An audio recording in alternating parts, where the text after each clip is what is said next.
حي على الفلاح.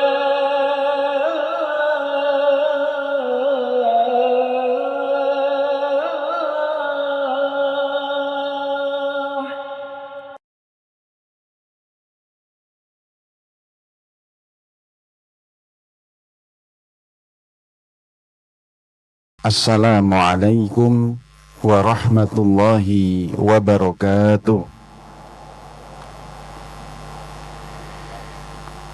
Innal hamdalillah nahmaduhu wa nasta'inuhu wa nastaghfiruh wa na'udzu billahi min syururi anfusina wa min sayyiati a'malina. May yahdihillahu fala mudhillalah wa may yudlil fala hadiyalah. Asyhadu an la ilaha illallah wahdahu la syarikalah wa asyhadu anna Muhammadan abduhu wa rasuluh la nabiyya ba'dah. Amma ba'du, bapak-bapak, ibu-ibu dan jamaah pengajian jelang berbuka Masjid Al-Falah, a'azzani Allah wa iyyakum. Marilah pada kesempatan di sore yang berbarokah ini kita sama-sama menghaturkan rasa syukur, terima kasih kita kepada Allah atas semua karunia yang sudah Allah hadirkan dalam hidup kita, di antaranya nikmat kesehatan, kemudian nikmat kesempatan, sekaligus nikmat iman yang wajib kita jaga, wajib kita syukuri. Cara mensyukuri nikmat yang sudah Allah berikan kepada kita ini hendaklah dilakukan dalam 3 hal sekaligus. Yang pertama, syukur menggunakan hati kita. Kita yakin semua yang ada dalam hidup kita ini adalah nikmat pemberian dari Allah Subhanahu wa ta'ala. Kita ini hanyalah dititipi. Kalau dititipi, maka hendaklah menjaga dengan sebaik-baiknya. Yang kedua, hadirin sekalian, mensyukuri karunia Allah yang begitu besar ini hendaklah menggunakan lisan kita. Bagaimana caranya? Perbanyaklah lisan ini dalam mengucapkan tahmid. Kita ucapkan alhamdulillahi rabbil alamin. Satu bentuk ucapan syukur yang kata Nabi sallallahu alaihi wasallam, man qala alhamdulillahi rabbil alamin. Siapa yang berzikir dengan alhamdulillahi rabbil alamin, katabat lahu thalathuna hasanah. Allah mencatat untuk kita semuanya dengan 30 catatan kebaikan. Tidak hanya pahala, ucapan syukur kita dengan lisan, kata Nabi, khutta anhu thalathuna khati'ah, menjadi sebab diampuninya 30 dosa-dosa kita. Barangkali hadirin sekalian, ini adalah ibadah yang sangat mudah, tapi punya keutamaan yang luar biasa. Apa itu? Ibadah yang mudah, tapi mendatangkan pahala yang besar di sisi Allah Subhanahu wa ta'ala. Maka dari itu, perbanyaklah lisan kita dalam berzikir. Salah satunya, ucapkanlah alhamdulillahi rabbil alamin. Dan yang ketiga, hadirin sekalian, hendaklah kita mensyukuri nikmat Allah itu bil jawarih, dengan anggota tubuh kita. Allah sudah berikan kita kesehatan jasmani, kesehatan rohani, kaki tangan yang masih sehat, pendengaran dan penglihatan yang masih sehat, gunakanlah dalam rangka taqarrub ilallah, mendekatkan diri kita semata-mata hanya kepada Allah Subhanahu wa ta'ala. Tidakkah kita malu kepada sosok sahabat Nabi Sallallahu Alaihi Wasallam yang bernama Abdullah ibnu Ummi Maktum, salah seorang sahabat yang punya kekurangan. Di antara kekurangan beliau, matanya buta. Kemudian fisiknya juga lemah lantaran beliau orang yang tua, termasuk rumahnya yang jauh dari rumah Allah, Masjid Nabawi. Suatu ketika, hadirin sekalian, Abdullah ibnu Ummi Maktum radhiyallahu an minta izin kepada Rasulullah Shallallahu Alaihi Wasallam supaya tidak ikut hadir di masjid, tidak ikut sholat berjamaah bersama beliau. Kemudian Rasul Shallallahu Alaihi Wasallam bertanya kepadanya, "Wahai Abdullah, atasma'ul adzan, apakah engkau masih mendengar suara adzan? Apakah telingamu masih mendengar suara seruan adzan?" Abdullah pun menjawab, "Saya masih mendengar, wahai Rasul." Nabi Shallallahu Alaihi Wasallam menegaskan, ikutlah ke masjid, datanglah ke masjid. Ini orang, Bapak Ibu, yang jelas fisiknya lemah, kemudian penglihatannya juga buta, dan rumahnya yang jauh dari Masjid Nabawi. Masih diperintahkan oleh Rasulullah untuk hadir ke masjid, datang ke masjid, sholat berjamaah di masjid. Bagaimana dengan kita, hadirin sekalian? Kita, Allah berikan penglihatan yang sehat, Allah berikan kita jasmani yang masih kuat. Mungkin rumah kita juga tidak jauh dari masjid, kendati jauh sekalipun kita punya sepeda motor, kita punya alat transportasi yang memadai. Apa yang membuat kita enggan untuk melangkahkan kaki ke masjid sebagai wujud syukur kita kepada Allah Subhanahu wa ta'ala?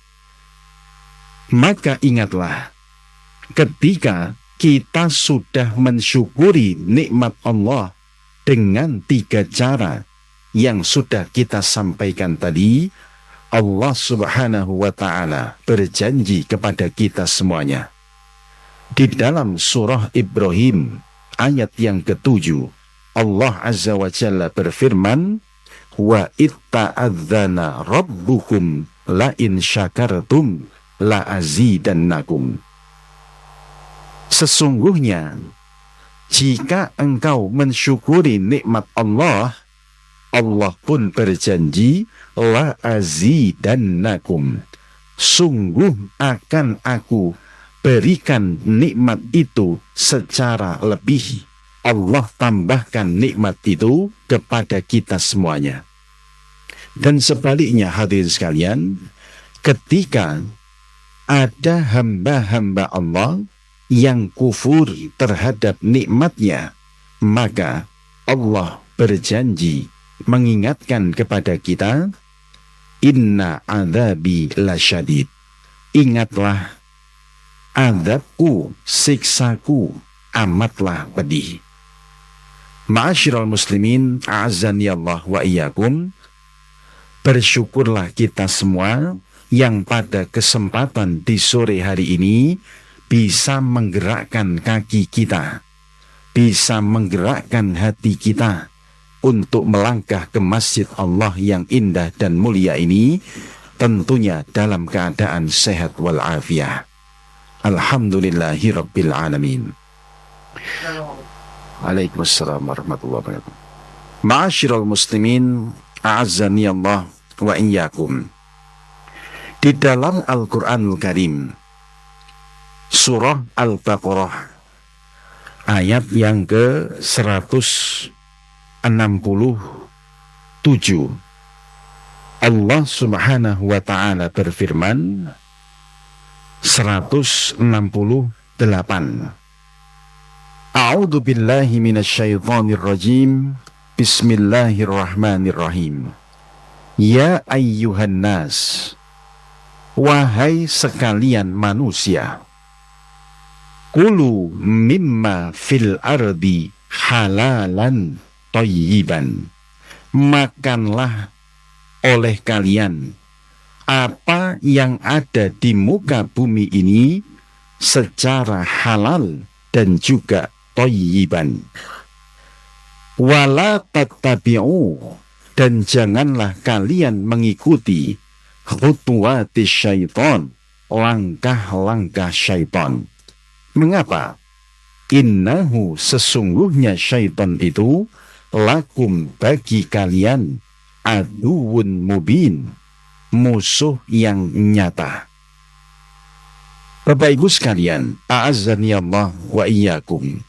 Melalui ayat ini Allah Subhanahu wa ta'ala memberikan kita tuntunan terhadap apa yang kita makan, apa yang kita konsumsi, haruslah memenuhi kriteria yang dua. Apa yang dua yang disebutkan dalam ayat ini? Yang pertama, halalan, dan yang kedua, thayyiban. Para ulama ketika menjelaskan makna halal, itu adalah yang dibolehkan oleh syariat untuk kita konsumsi. Itu makna halal. Contoh misalnya, air yang kita beli di warung terdekat, mereknya merek tertentu, secara zatnya itu adalah halal. Ada juga halal itu harus secara sebabnya, kaifiyah, atau tata cara mendapatkan makanan atau minuman tersebut. Contoh misalnya, kalau air aqua tadi kemudian saya ambil secara mencuri, yang semula zatnya halal, air tersebut menjadi haram lantaran apa? Cara mendapatkannya dengan cara yang batil, dengan cara yang keliru. Maka menjadi ketentuan untuk kita semuanya, hendaklah setiap muslim, hendaklah setiap mukmin, apa yang ia makan pastikan halal secara zatnya dan juga halal secara sebabnya. Mengapa hadirin sekalian? Sebab apa yang kita makan, kalau dia adalah sesuatu yang haram, pasti berdampak buruk terhadap dirinya dan terhadap kehidupannya sekaligus. Sekali lagi, sesuatu yang haram, kalau kita konsumsi, kalau kita makan, akan berdampak buruk terhadap tubuh kita, sekaligus akan berdampak buruk bagi kehidupan kita secara langsung. Oleh karena itu, Al-Quran memberikan tuntunan, ya ayyuhan nas, kulu mimma fil ardi halalan thayyiban.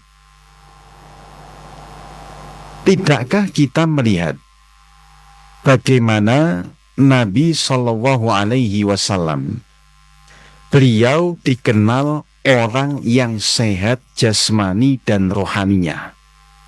Nabi itu, Bapak Ibu, hampir tidak pernah sakit selama hidupnya.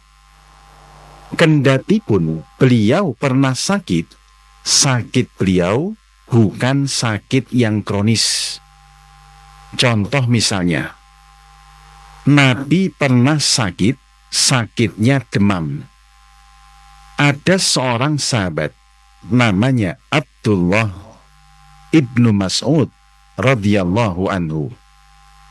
Ibnu Mas'ud ketika datang menghampiri Rasulullah Shallallahu Alaihi Wasallam, dia pun bertanya sekaligus memberikan persaksian, "Ya Rasulullah, innaka la tu'aku wa'kan syadidan."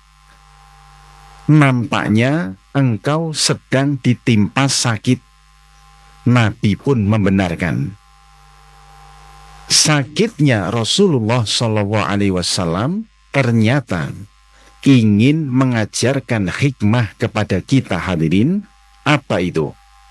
Bahwa setiap muslim yang ditimpakan ujian berupa sakit, kalau dia mau bersabar, falahu ajrun, dia akan dicatat oleh Allah sebagai pahala. Ini hikmah yang pertama.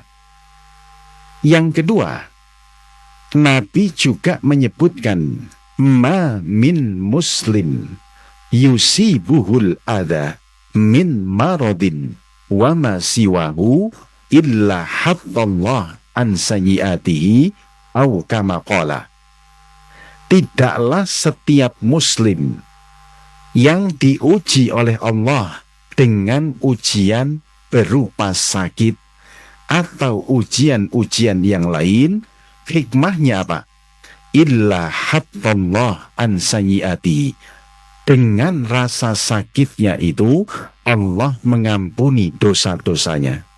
Maka berhusnudzonlah kita kepada Allah tatkala kita sedang sakit.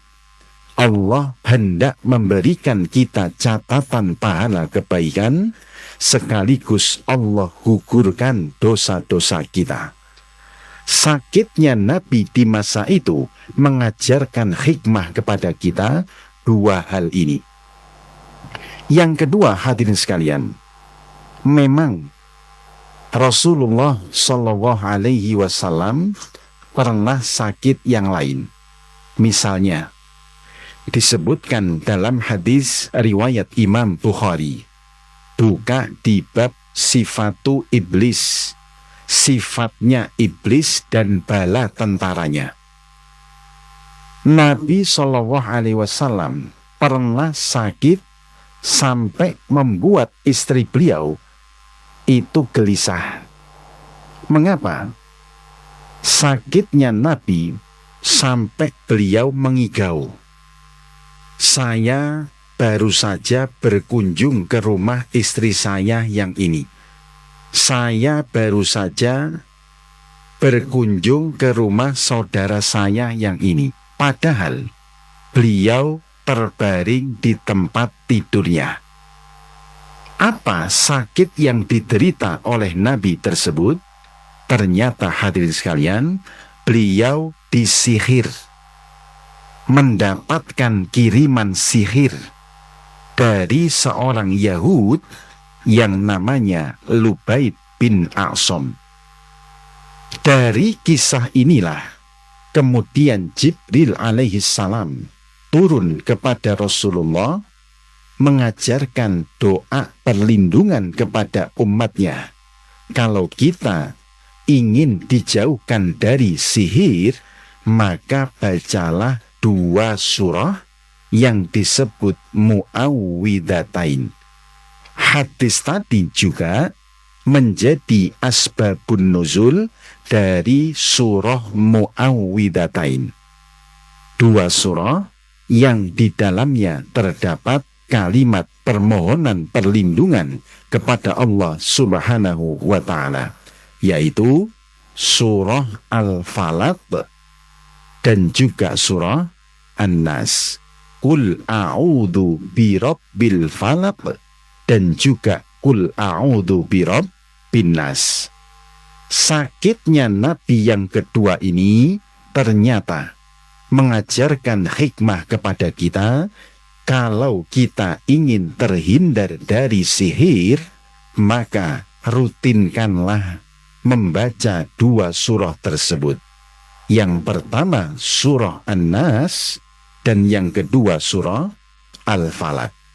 Selebihnya hadirin sekalian, Rasulullah itu dikenal dengan pribadi yang sehat, pribadi yang punya tubuh yang kuat.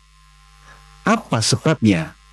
Sebab yang beliau makan pastilah halalan, dari jenis yang halal. Itu pasti hadirin sekalian. Maka silahkan kita pertanyakan kepada diri kita masing-masing, apakah yang kita berikan kepada tubuh kita, apakah yang kita berikan kepada istri kita, anak-anak kita, sudah dari jalur yang halal.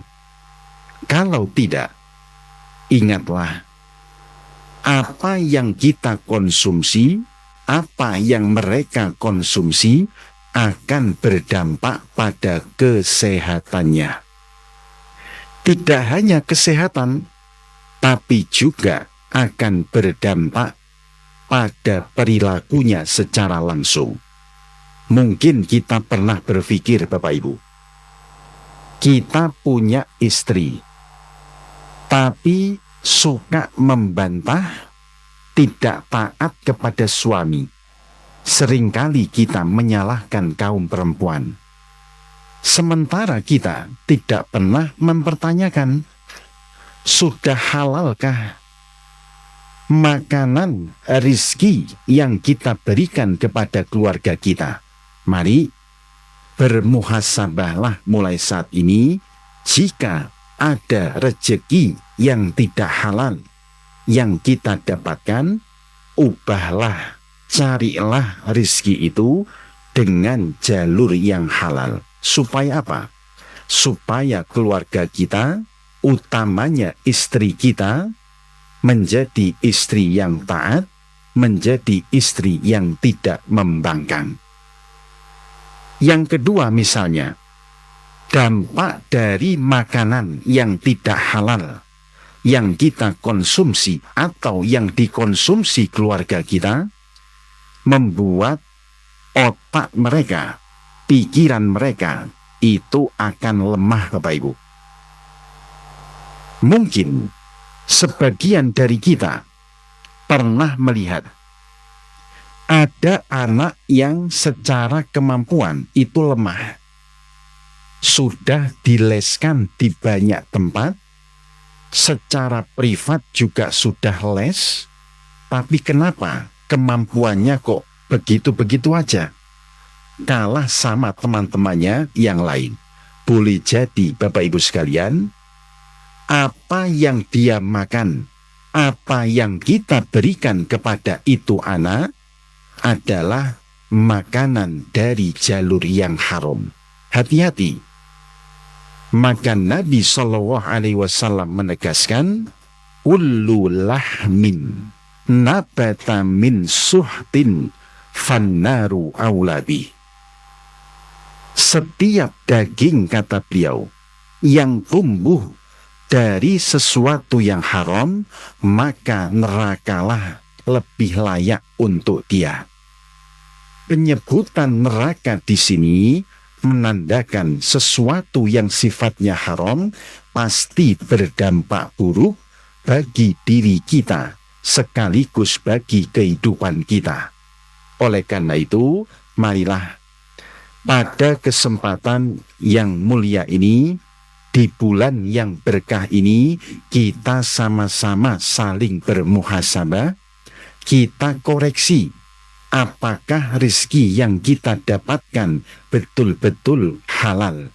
Jika tidak, berubahlah, kita berubah kepada yang halal. Ma'asyiral muslimin, a'azzani Allah wa iyyakum. Yang kedua, makanan kita yang kita konsumsi berdampak baik kepada diri kita secara langsung, seperti halnya kepada Rasulullah SAW, kalau jenisnya thayyib. Apa makna thayyib dalam ayat ini?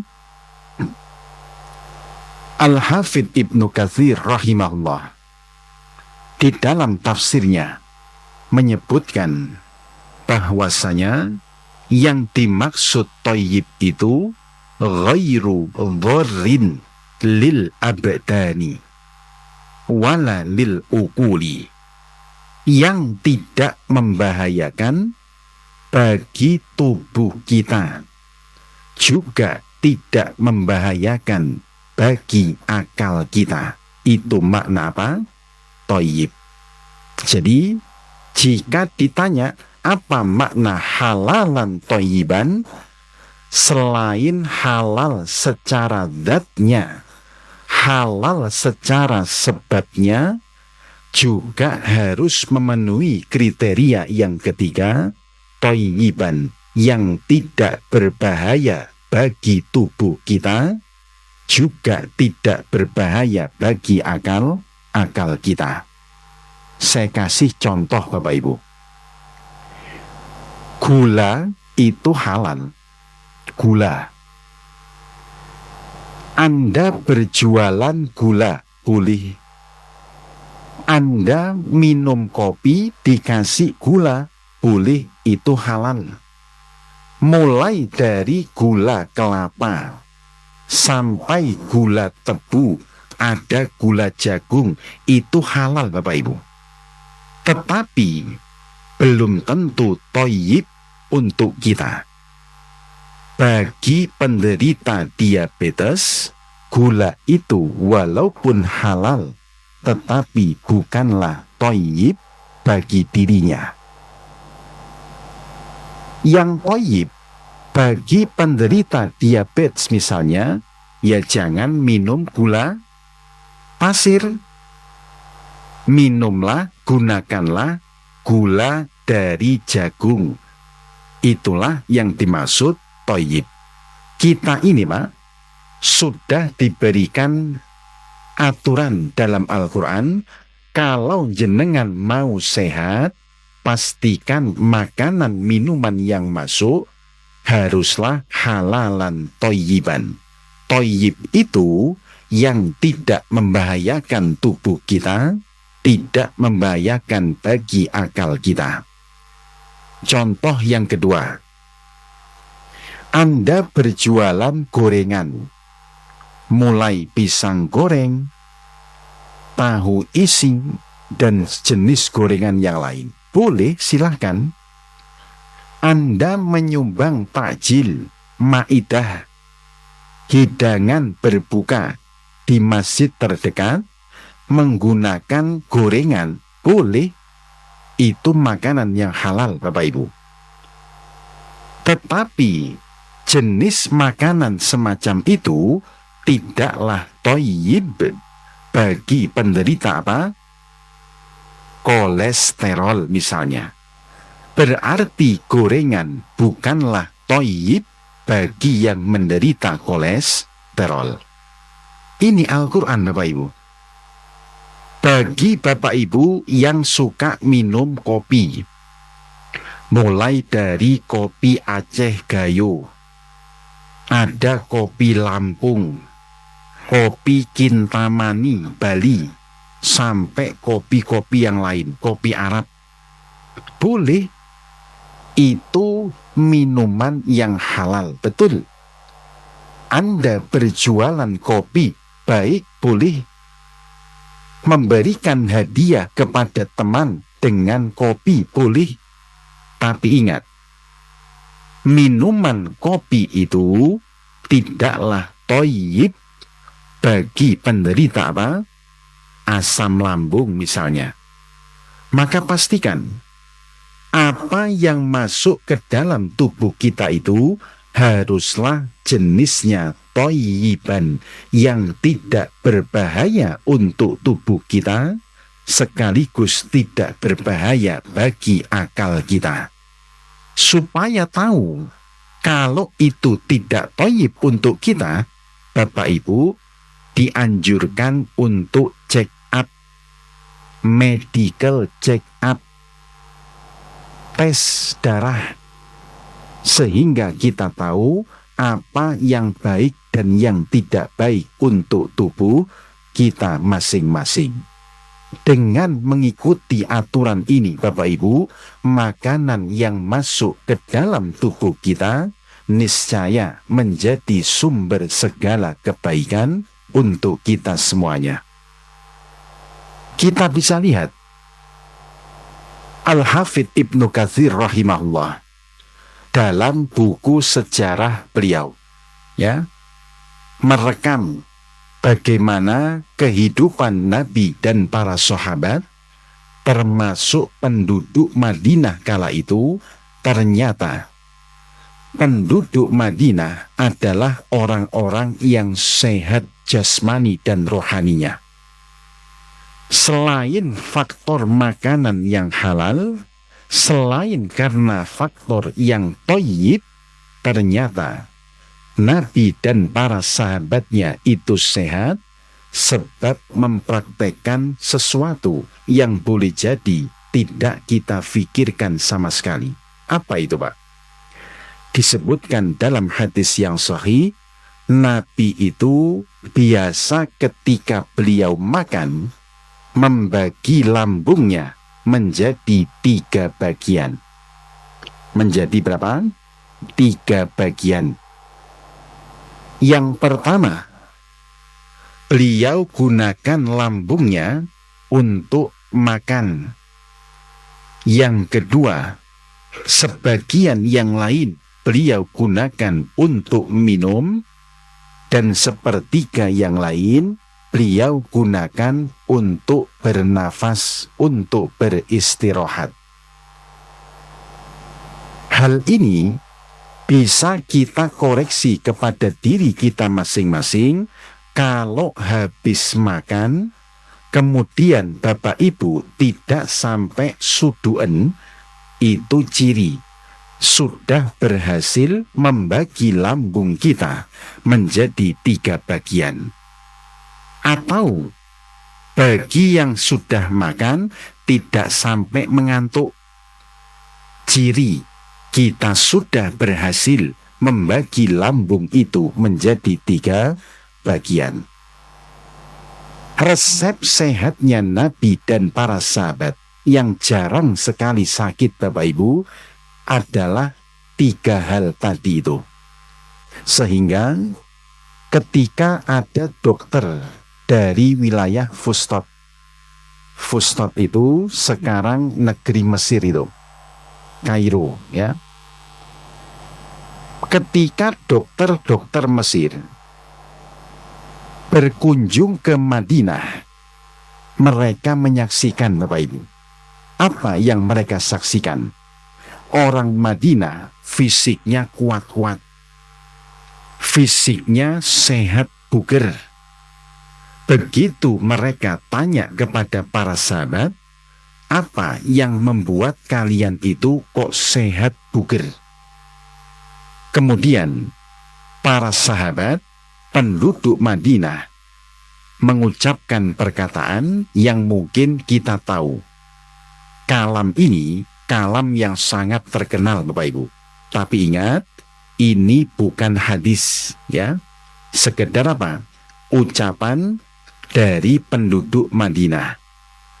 Direkam oleh Al-Hafidz Ibnu Katsir dalam kitab sejarah beliau, Al-Bidayah wan Nihayah. Nahnu qaumun, aku atau kami adalah kaum, la nakul hatta najua. Kami ini tidaklah makan sebelum kami lapar. Wa idza akalna la nasyi'a. Dan ketika kami makan, kami berhenti makan sebelum kami kenyang. Walaupun Bapak Ibu, ini bukan hadis, para ulama mengatakan maknahu sahih. maknanya betul. Memang begitulah cara makannya Nabi dan para sahabat. Itulah sebabnya mereka punya fisik yang baik, punya fisik yang sehat walafiat. Nggak ada kisahnya Bapak Ibu. Nabi, para sahabat fisiknya gemuk. Nabi dan para sahabat fisiknya sakit-sakitan. Kita tidak jumpai di dalam hadis-hadis Nabi. Kalau kita baca dalam Syama'il Muhammadiyah itu, betapa menunjukkan kehidupan Nabi SAW adalah kehidupan yang sehat walafiat. Ternyata sumber utamanya adalah apa yang beliau makan. Selama yang dimakan adalah halalan thayyiban, selama kita mampu membagi perut kita menjadi 3 bagian, fa insyaallah apapun yang kita makan menjadi sumber kebaikan untuk kita semuanya. Bapak Ibu sekalian, a'azzani Allah wa iyyakum.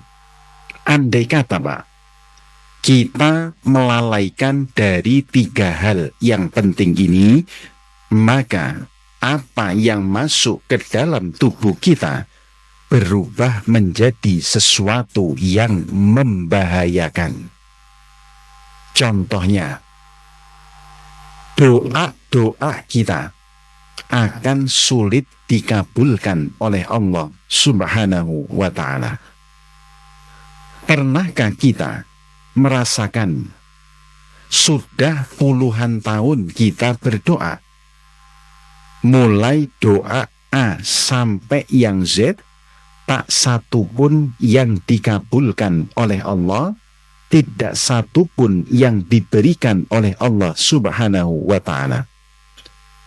Pernahkah kita bermuhasabah mengapa doa-doa kita yang kita panjatkan tahunan itu tak kunjung diijabah, tidak kunjung dikabulkan oleh Allah Subhanahu wa ta'ala? Boleh jadi lantaran apa yang kita makan adalah sesuatu yang haram. Pernah terjadi di masa Nabi Shallallahu Alaihi Wasallam ketika beliau masih hidup.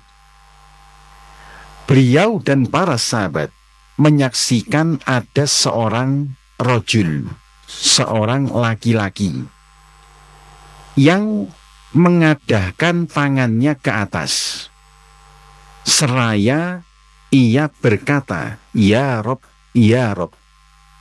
Ucapan "ya Rob, ya Rob" itu adalah doa dia, Bapak Ibu.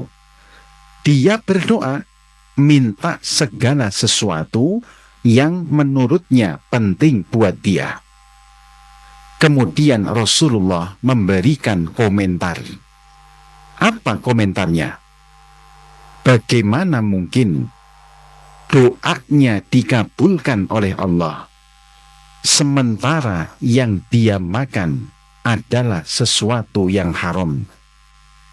Bagaimana mungkin doanya diijabah oleh Allah, pakaian yang digunakan didapat dari cara yang haram? Hati-hati, cara mendapatkan rizki yang haram selain merubah makanan yang semula halal menjadi haram, berdampak buruk terhalangnya doa-doa kita dikabulkan oleh Allah Subhanahu wa ta'ala. Maka di bulan yang penuh ampunan ini, barangkali ada di antara kita yang cara mendapatkan rizkinya dari jalur yang tidak halal. Kita perbanyak beristighfar, kita perbanyak bertaubat kepada Allah Subhanahu wa ta'ala. Dengan cara itulah, fa insyaallah Allah akan kabulkan doa-doa kita. Allah akan ijabah semua permohonan kita. Selain itu Bapak Ibu, kita bisa mengisi bulan Ramadan ini dengan memperbanyak zikrullah. Istighfar itu bagian kecil dari pertaubatan kita. Taubat itu lebih luas, ada syarat-syaratnya. Zikir bagian dari pertaubatan kita kepada Allah. Misalnya, kita dianjurkan memperbanyak membaca istighfar. Mulai dari lafaz istighfar yang paling mudah. Hadis riwayat Imam Muslim, astaghfirullah, tolabul maghfirah. Kita minta ampunan secara langsung kepada Allah Subhanahu wa ta'ala. Bisa juga dalam rangka membersihkan diri kita dari sesuatu yang tidak halal, bacalah kalimat istighfarnya Nabi Adam alaihi salam. Nabi Adam itu pernah diajarkan kalimat oleh Allah. Dengan kalimat itu Allah terima taubatnya. Apa kalimat istighfar beliau? Dalam surah Al-A'raf, Rabbana dzalamna anfusana wa illam taghfir lana wa tarhamna lanakunanna minal khasirin. Dengan istighfar dan taubat inilah fa insyaallah Allah mengampuni kita semuanya, termasuk mengampuni cara kita yang tidak halal ketika meraih rezeki itu. Dampak yang ketiga, Bapak Ibu sekalian, ketika yang masuk ke dalam tubuh kita adalah sesuatu yang haram, Allah Subhanahu wa ta'ala menjadikan kolbu kita ini keras. Termasuk hidayah akan sulit masuk ke kolbu orang yang hatinya kotor lantaran yang ia makan sesuatu yang haram. Tidakkah kita belajar dari Imam Syafi'i, seorang ulama besar, ketika beliau dalam masa belajar? Imam Asy-Syafi'i rahimahullahu ta'ala pernah mengadukan lemahnya ingatan beliau kepada gurunya Imam Waqi'. Yang kedua orang ulama ini wafat di Mesir, di kota Kairo sana. Ketika Imam Syafi'i mengadukan lemahnya hafalan beliau, Imam Waqi' memberikan nasihat bagi beliau. Apa itu? Wahai Syafi'i muridku, al-ilmu nur. Ilmu itu adalah cahaya. Wa nurullah la yuhda lil'as. Dan cahaya Allah tidak akan masuk ke dalam kolbu orang yang bermaksiat kepadanya. Salah satu maksiat itu meraih rizki dengan jalur yang haram, makan sesuatu yang tidak halal. Maka dari itu Bapak Ibu sekalian, kita bisa koreksi diri kita masing-masing. Apakah saat kita beribadah kita merasakan ketentraman? Apakah di saat kita berpuasa kita merasakan kedamaian?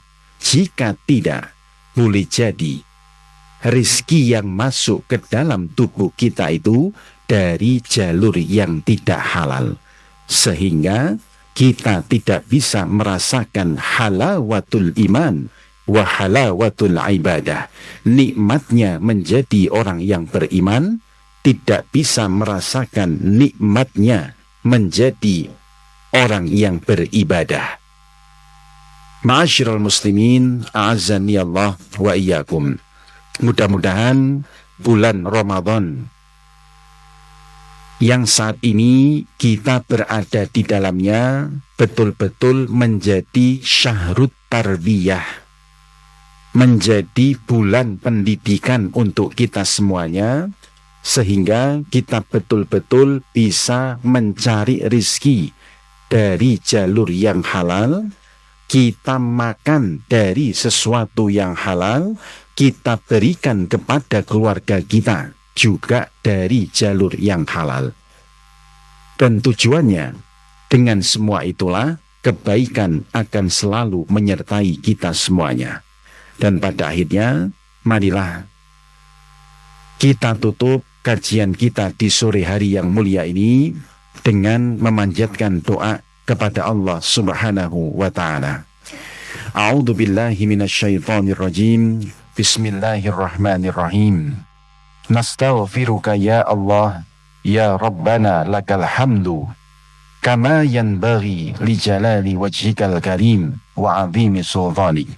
Allahumma salli ala Muhammad wa ala ali Muhammad, kama sallaita ala Ibrahim wa ala ali Ibrahim, innaka Hamidum Majid. Allahumma a'inna ala dzikrika wa syukrika wa husni ibadatik wa ala ta'atik, wa thabbit qulubana ala dinik, wa faqihna fid din, wa faqihna fid din, wa faqihna fid din. Allahumma a'izzal islam wal muslimin, wa adilla syirka wal musyrikin, wa dammir a'da'aka wa a'da'ad din. Rabbana hab lana min azwajina wa dhurriyyatina qurrata a'yun waj'alna lil muttaqina imama. Rabbana atina fid dunya hasanah wa fil akhirati hasanah wa qina adzabannar. Subhana rabbika rabbil izzati amma yasifun, wassalamun alal mursalin, walhamdulillahi rabbil alamin. Bapak Ibu sekalian, bila ada ucapan yang tidak baik, mohon dimaafkan. Billahi taufik wal hidayah. Wassalamualaikum warahmatullahi wabarakatuh.